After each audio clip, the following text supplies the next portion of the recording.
The woman suddenly realized that a masked man had broken into her home. Annie was terrified because she was the only one in the house, but when the intruder entered the room, the woman was nowhere to be found. However, the fallen yarn was discovered by the intruder. Then another masked man broke into the room. The two took their tools and went upstairs. Seeing the yarn on the floor near the bed, the intruder knew the woman must be hiding under it. But when he lifted the blanket, there was no one inside. Just as the two were confused, the shower curtain caught their attention, so the intruder slowly approached to check. The moment he opened the door, he was hit by a burst of flames.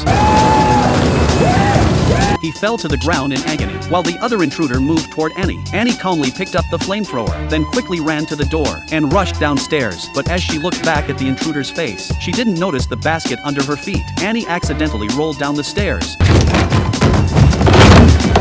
The sudden accident caused her great pain, but she dared not move because she was once a top assassin. Annie knew that only through disguise could she deal with the intruders. They thought she had passed out, so they removed their masks and approached her slowly. Taking advantage of the moment, she stabbed one of them and quickly ran away, but soon she was blocked by the other intruder. Now there was no way out for Annie. One intruder's face was burned, the other's ear was cut off. Their fury had reached its peak. If their employer hadn't ordered them to bring her back alive, Annie would have been brutally killed already. Eventually, Annie was cornered in a room and suffered cruel treatment. Soon she was tied up and thrown into a car. Just as the two men were about to deliver her to their employer, a police car appeared behind them. It turned out the intruder's car was stolen, which had triggered the police chase, but they had rifles and plenty of ammunition, so they felt no fear at all. Unable to bear the pursuit, they stopped the car, and Annie seized the chance to open the door and escape. Yet she didn't run to the police for help, because she knew the intruders still had enough ammo. Before the police could react, one officer was shot dead with a rifle. Another officer, Jack, hid behind the car door and quickly called for backup. But when the intruders approached, they found Jack was gone.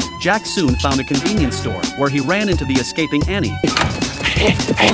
Annie ignored Jack and quickly hid inside the store because she knew the intruders would follow. As Jack peeked out the door with his gun, a bullet struck his leg. Realizing how ruthless the intruders were, Jack was forced to retreat into the store. Meanwhile, Annie was trying to free her hands. Seeing this, Jack immediately went to help, but what they didn't expect was